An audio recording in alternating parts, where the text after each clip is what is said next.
All right, welcome back to the In and On Performance, Leadership and Development Podcast. Today, we have our monthly question and answer session with the one and only Gav Edwards.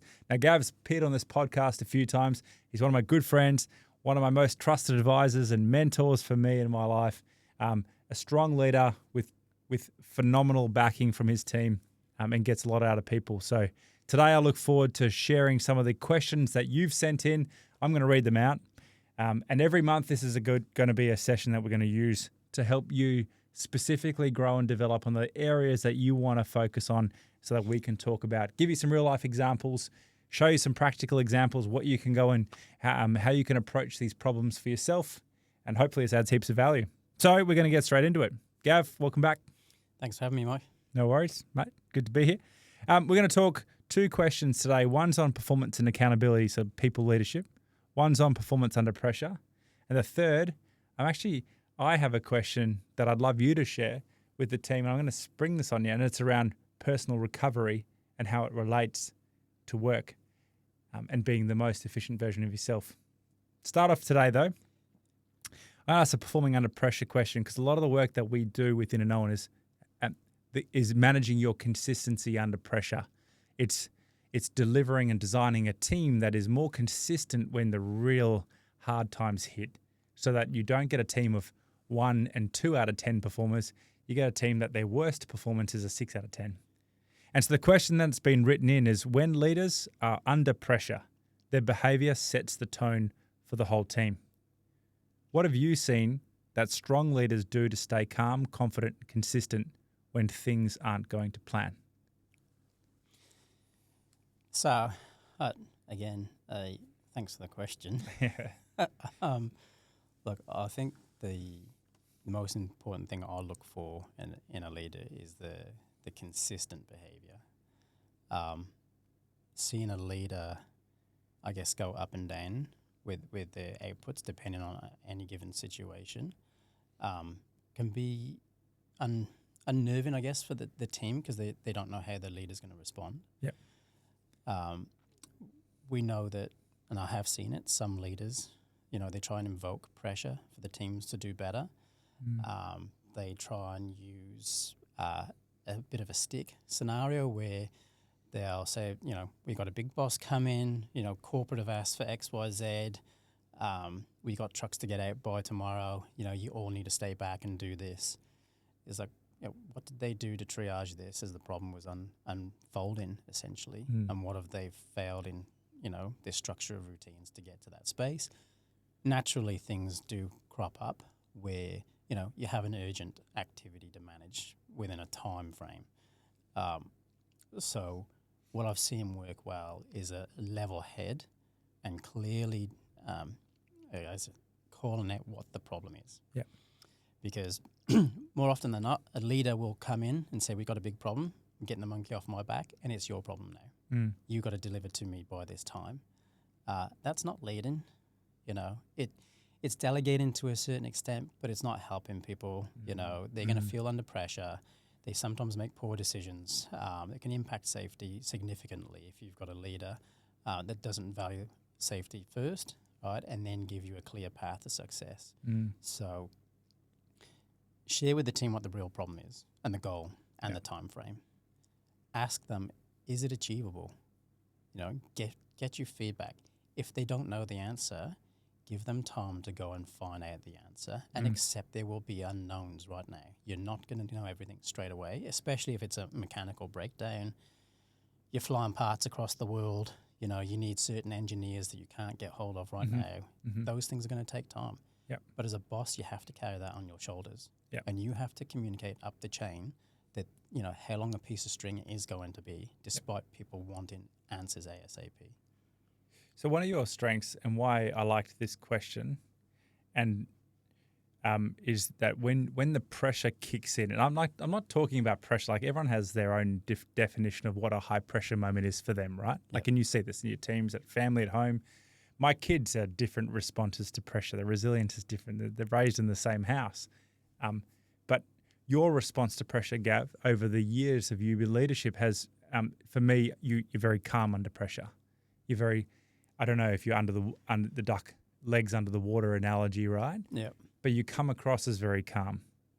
And the leadership behavior sets the tone for the team. Does the team mirror your calmness? I'd like to think so, mostly because maybe it's an age-related thing. My worldviews are a lot more, I guess, broader. I want the work that I'm doing to be successful for the company I work with, right? That's what I want. I want the business to achieve, and I want the people to achieve. If I'm not leading them in all aspects of their roles, they're not achieving, and I'm not being successful as a leader. So when we talk about pressure outcomes, if people can only sustain high pressure environments for a certain period of time, and everyone's ability to manage stress, right, it varies. You might have people in your team that can't manage stress, and as soon as you dial into them and you say, we've got a big problem, they're like, oh no, yes, my plan's out the window, my regimented routine is gone. I spent so long in one high pressure role in maintenance shutdowns where your phone was hot 24/7. I called my roster 7 on, 7 on. Is what it was just endless. But I operated well under pressure. Some people might say, at times, I would crack. But that really stretched my capability. And that sounds it like sort it of gave you forged me perspective. a little bit. Yeah. Yeah, like kind of gave you the battery limits of your performance, Yeah. which then you were able to stretch right wider and wider, knowing that you've got good resilience and good ability to operate under pressure. As well, it was also testing the waters. Yeah, yeah. My team needed me to be stable. And if I said, okay, here's the line in the sand, the outcome we have to deliver by, and we didn't deliver, what was the outcome? And then I started testing the boundaries and testing my leadership, my one-ups. When they say, okay, we need this tomorrow, we need this now. I'm like, okay, do you?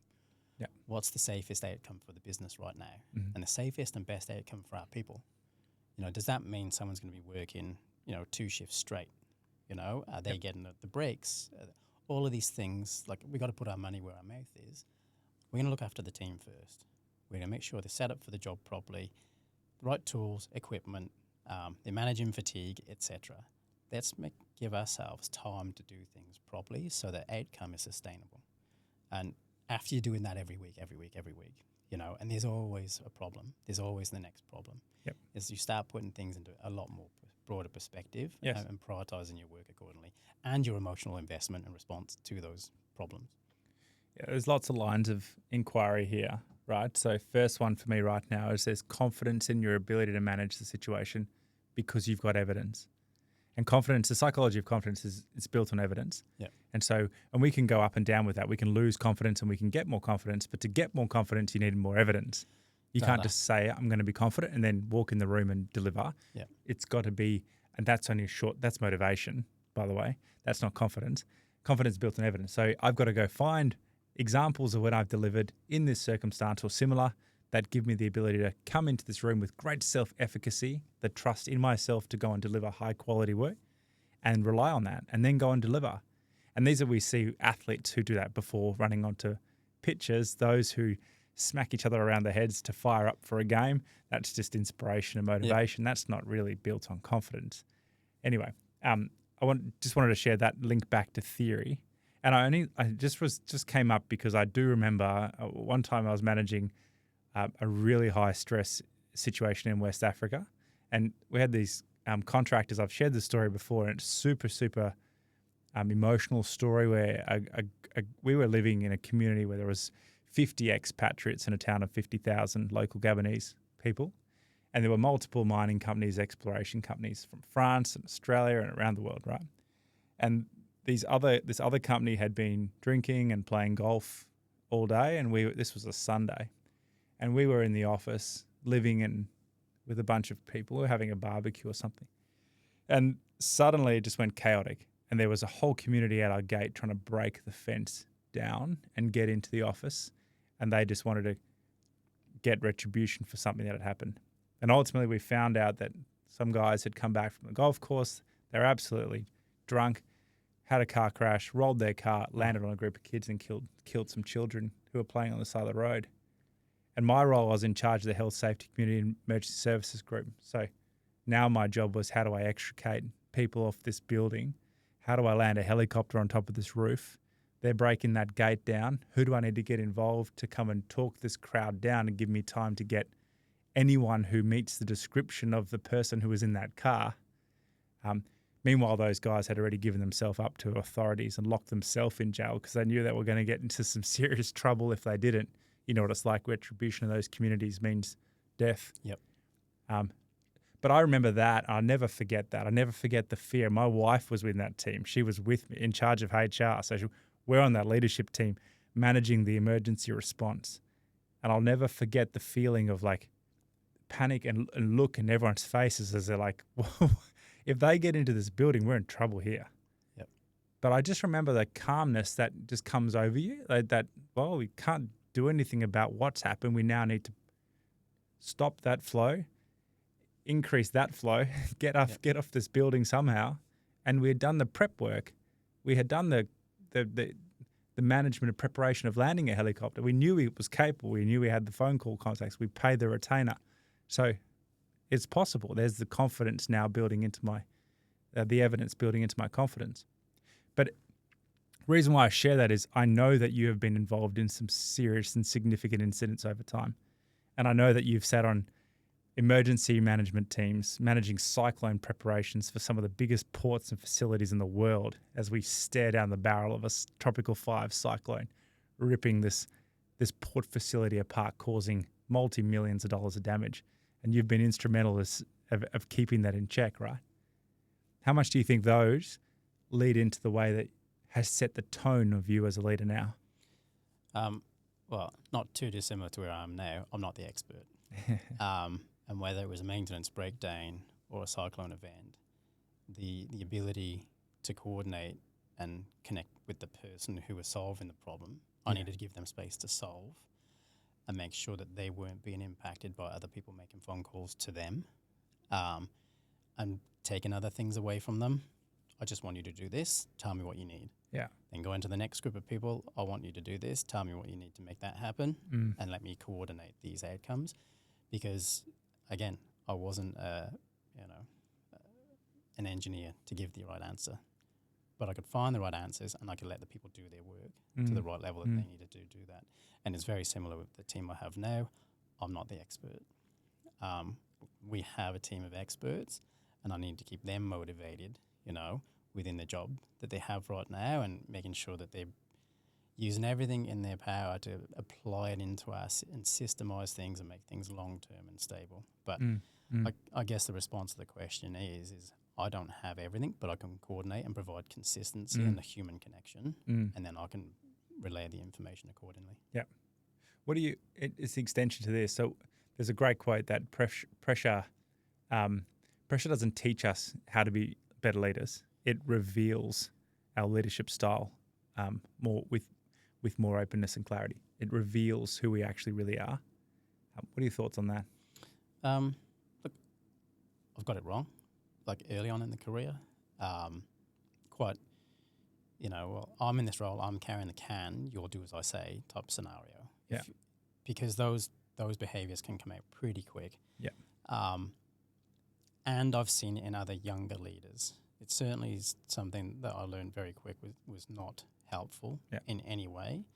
And not my natural style, it's like you've been pushed into this level of stress straight away. How are you managing it? And then you have the experts look at you and go, what are you doing? You're not really behaving the way we need you to right now. Yeah. And that's that reflective bit. So look, that's definitely a mistake when it comes to, how you should behave under pressure. Yeah. Good. All right, let's shift on to the next question. This one was written in and it asks around performance and accountability. And this is one that's come up quite a few times with different clients of mine. So question for you is, one challenge that leaderships face is balancing support with accountability.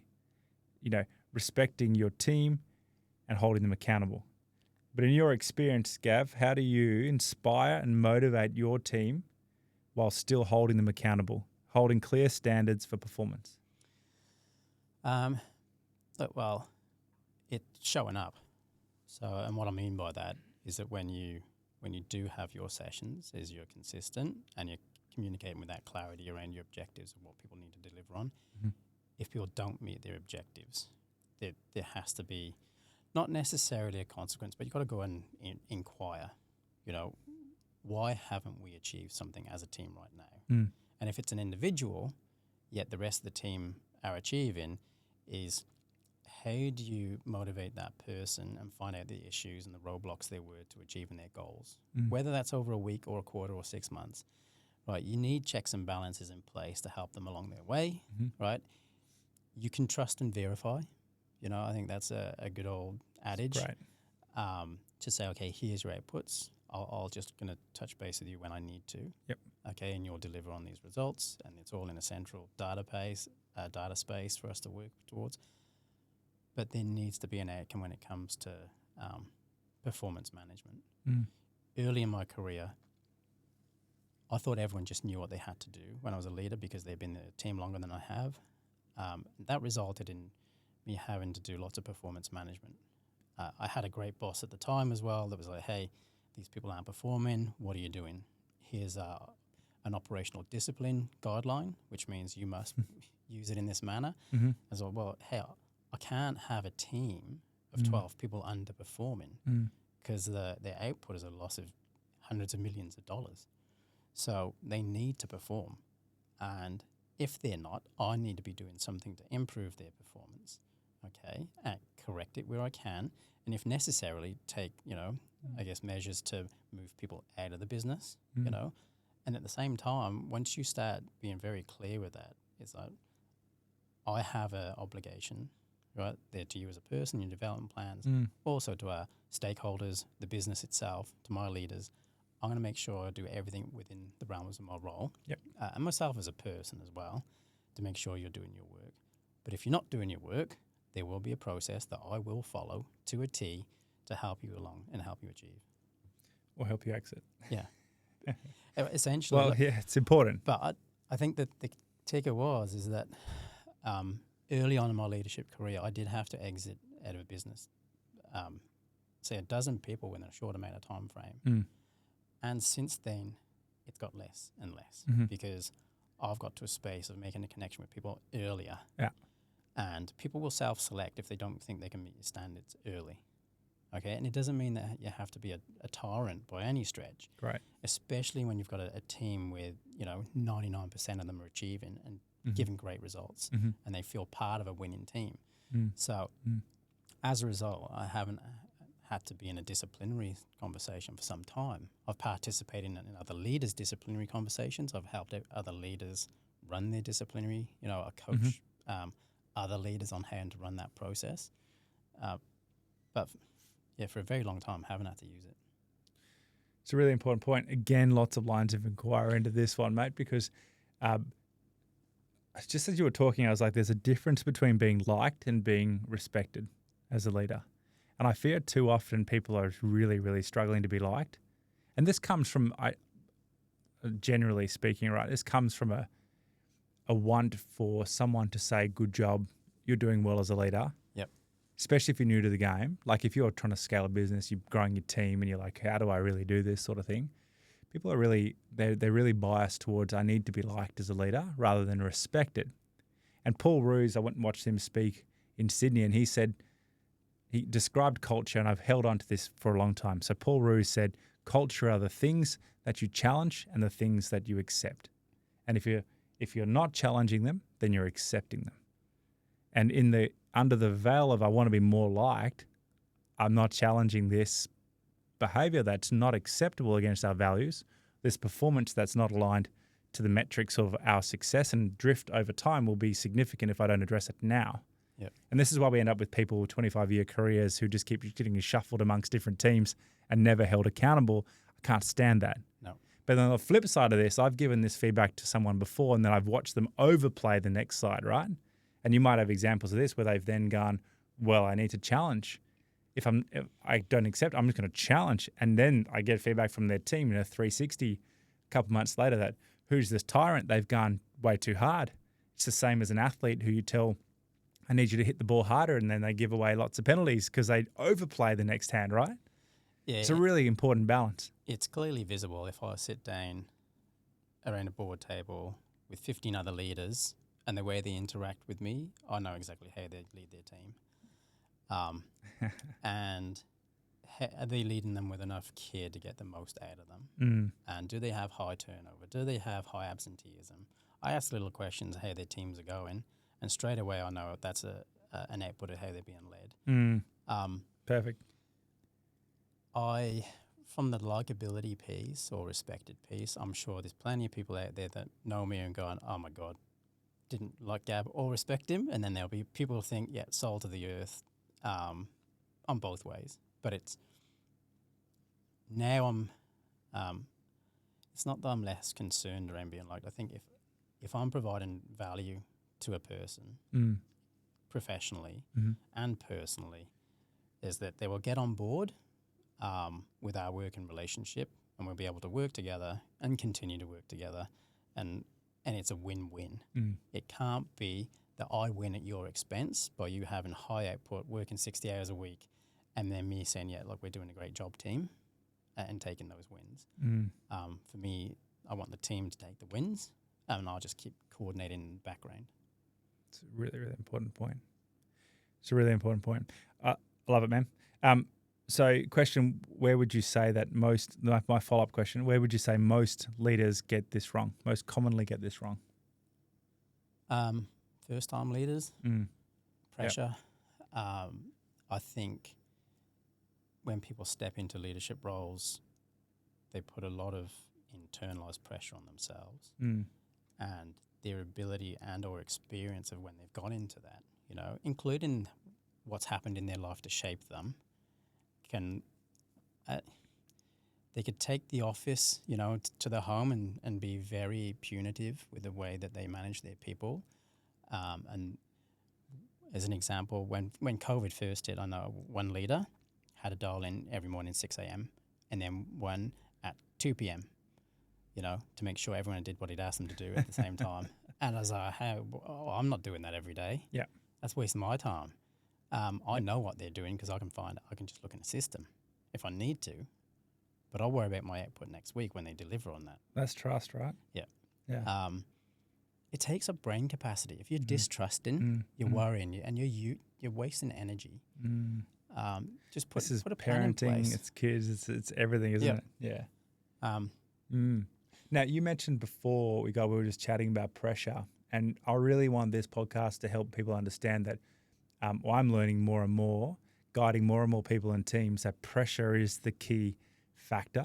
Yep. Like if you can perform and your team performs really well under pressure and you're consistently raising the floor of your worst performance or your team's worst performance, I would hire that team every single day. I'd rather that team of athletes every single day that I know that when it's pouring with rain, the chips are down and you're 2 tries behind, that the team doesn't capitulate under pressure. They don't overplay or underplay. They play the strategy that we've been training. And I must call out one of the head coaches in Perth, a guy called Ra. He moved from Netherlands to Wanneroo, and I've been working with him or had known him for a couple of seasons now, and I think he's just awesome, right? He's so calm. Every time I see him, stable, same language, uses swear words at the right time to motivate the guys, and they know when he does it, he means it, right? Yeah. Then I watch him, and unlike most coaches who get very emotional on sidelines, doesn't say much at all. Has his comms with his head coaches, relays messages, very much based on execution of strategy. We got a plan, execute plan, right? But you mentioned before different types of stress. So Can you just show us that one? It's an important point on their leadership, right? Because they're using data points to drive their decision making. Pressure, I guess, and the way I've seen it was an old chart of what they call eustress and I think e-stress. That being a measure of how much stress and pressure and where your performance is going. You say eustress? Yeah. So eustress. The eustress. Now, I've seen this model, but a definition. Ross, would you mind? We've got Ross here to help us out with definitions. You mind helping us out quick? EU stress, good or positive stress that motivates, Okay. So this is the good type of stress. It's manageable, boosts motivation, performance, and personal growth, right? So, personally, after I guess the types of roles I've had, Yeah. I tend to, my output can get better as I'm getting under more stress. Mm. So I will put myself, sometimes unknowingly under more stress than I need to because I might put off some things, and then that gives me that spark and that motivation to deep dive into something and go, okay, this is it. And you get into your flow state then. Yes. The trick is being able to get there quicker. Yes. All right. And we've discussed flow state in the past. All right. And setting aside that time and really being non-distracted. But when it comes to pressure, you've got to know your team's levels. I know teams that, and people, I can load them up, but I need to check in that I'm pushing them at the right level. Okay, you're under pressure now. Are you going to and I can really have the pressure conversations. Are you going to get this done? And I can push them, and I can push deadlines. And I can ask, hey, will this be done? What do you need? How are you feeling about that? If I say, I don't want this Monday, I want it now, tomorrow, what can you achieve that? They're in a space, they go, Gav, go away. It's not ready tomorrow. It's going to be Monday. Oh, okay, cool. I've pushed you enough. And then for other teams and people where it might be a little bit lower is, okay, what do we need to get here? What sort of time frame can you deliver in the same that team's already done and, I guess, demonstrated where they're at? This is really a great point for real estate agents. I'm thinking of leaders that have been constant pressure-based leaders and almost fear-based leaders. But with real estate agents, they remind me very much of like an athlete who has to turn up every Saturday and perform. And they're critically assessed and judged on their performance, like a cricket player, for example. The real estate agent's the same. Every month, their data gets recorded. They get celebrated or recognized for their performance or not. And then they press reset and start at zero the next month. And there is just this constant cycle and burn. And since working with a lot of real estate agents on this performance, it's like, mate, their ability to keep that high pressure workload, that focus is extraordinary. But what I have learned is that they do exactly what we just mentioned. It's almost like they compartmentalize. They break down into little sections. They stop focusing on the end of month target. They start focusing on the weekly habits. They get very good at being very critical on those little things that matter the most each week. And it's almost like that just feeds the monthly target, the quarterly goals, and the annual GCI markers. Do you think with real estate, it's you see people have been in the industry for a long time, and I'm sure there's a high turnover of people who think they can do it, and then they don't, because either they're in the wrong environment around just that measurement of a financial gain at the end of what have you achieved, and the way they get paid on sometimes no retainers, sometimes it's all on sales, right? And that's how they get paid, which again, that's fear straight away. Yep. Right? That's mortgages, it's food on the table, how are they going to perform? That's a great motivator, but also it can burn people out if they're not sustainably looking at, okay, what do they just do week to week and how do they maintain that? Because I'm sure the best agents out there, they really, like the numbers, they know they're going to get the numbers. It's just a matter of their routines and how they're getting. It's the biggest thing I'm learning working with agents and athletes, right? Those with great routines, solid habits, anchored back into a morning routine even, who balance work, exercise, nutrition, get all that stuff organized really well. And I guess that's why this framework is working with agents, is because become a better person in self, trust self even better, then work towards pressure, mindset skills, and performing under pressure more consistently. And it's like standing on the starting line and you look towards the person next to you's got spikes on and you're running a 100-meter race on grass and it's a bit slippery and you got shoes on and you're a good runner, but they're a good runner. You know that they're going to run faster than you with spikes. That's going to give them a couple of meters advantage. Plus now you're going to have to work twice as hard. Now you know they got spikes, so you're more likely to injure yourself. So those people with the good routines, they got the good systems in place, they look after themselves, that person's warmed up nicely. You're good luck trying to compete against that person, against that 100-meter race. And imagine if you had to do a 100-meter race every single week. Oh, it's fatiguing. The levels of work, and we discussed this in the last 2-3 companies I've been in is certain roles will be the 0 to 7 days, or maybe 8 to 12 weeks. And they're really looking at the cadence of the business, right, and the cycle times and how they're meeting their daily productive targets.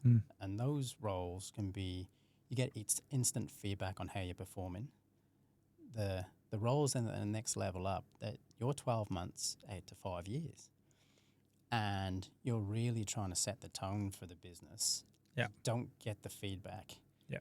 You have to find value early and work towards it. And sometimes people don't see that straight away. It changes the level of pressure you get in. Yes. But again, you've got to play the long game and get into those routines early enough. Because you don't want to look back in 5 years' time and say, oh, I should have instigated that innovation or that technology 5 years ago. Then we'd be a world leader. Great. You got to take the hard yards now, convince a business to spend the money and put the capital up front, like you should put the capital into yourself. Yes. Like it's like a gym membership. People have them for 4 months and then they give up because they didn't see results. It's a lot longer than that. It's a lifelong commitment. And the more that people do that now and do it sooner, and it's something I teach my kids, look after future, your future self. Yep. And if you're not doing that now, what's 20-year-old you going to look like?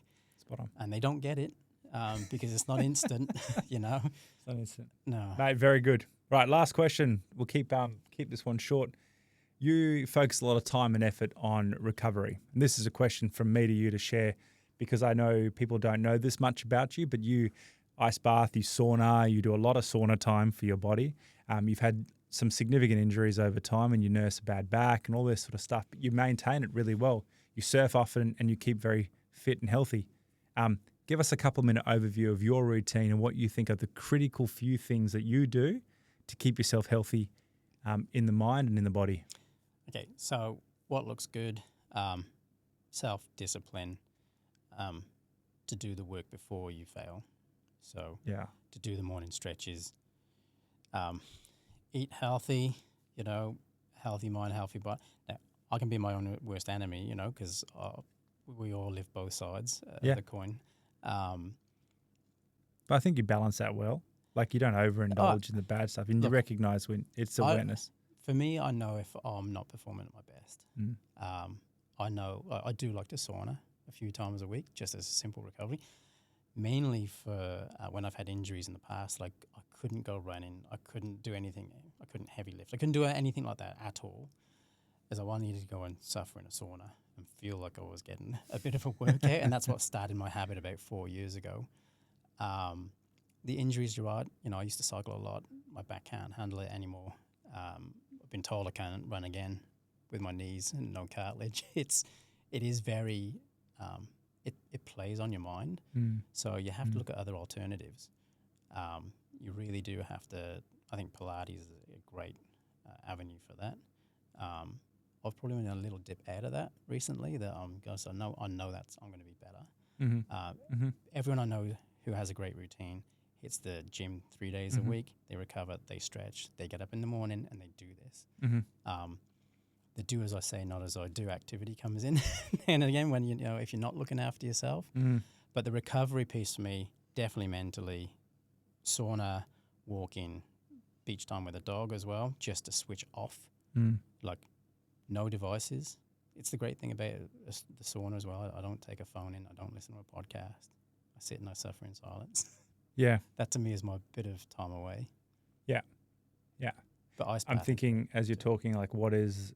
to operationalize what you're saying now, a great regime, and everyone's got their own regime. And I guess the takeaway for the people listening here is that I need you to go back and to write down the existing regime. And if I was to ask someone to write their perfect routine over a day and a week, they would probably overestimate what they need to do or could do. Yeah. And then they wouldn't deliver. And then they would get frustrated, and that's where friction occurs and people get anxious and depressed on the back of that. But simple activities, as you've mentioned, around anchoring a morning routine, spending time with the dog, having the ice bath, sauna, the workout, et cetera, the eating healthy, the drinking water. This is all stuff that isn't new to people, but there's a difference. What I'm hearing is there's a difference between knowing something and then going and doing it. Yep.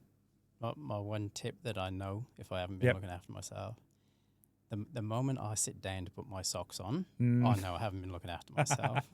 Oh, definitely. I've had a shocking week with that one. And But I trained legs last week, and then all this week just really hard to bend over, right? Yeah, but it's one of those things. I'm getting like, old. what am I sitting down for? And that was the one great thing about Pilates, working all those muscles that you don't generally use. And I found it phenomenal. Yeah. So Awesome. if you haven't done Reformer Pilates, I'd get into it. Ugh, my wife's been on at me for years to do this one, so Yeah, well, maybe that's a call. If Gav does it, I'll do it. She's onto something. Right, we're at time. We're going to try and keep these episodes short and punchy for you as the viewer and the listener. Thank you so much, Gav, again, for your time, attention, Mike. adding value for everyone. Gav, we're going to reoccur this every month, so please send your messages in, your questions in. I'll reach out to a couple of business owners looking to just add as much value as possible. Reach out. Please, anything I'm going to ask for this free content for you and free advice is that you do like and follow the page. That is appreciated and helps us grow so much, and I'm deeply thankful from the bottom of my heart. This is something that we love to do. We just want to offer heaps of value back. That is what this is grounded in. So that would be really appreciated back from you. Look forward to the next one. Stay in touch. We'll speak soon.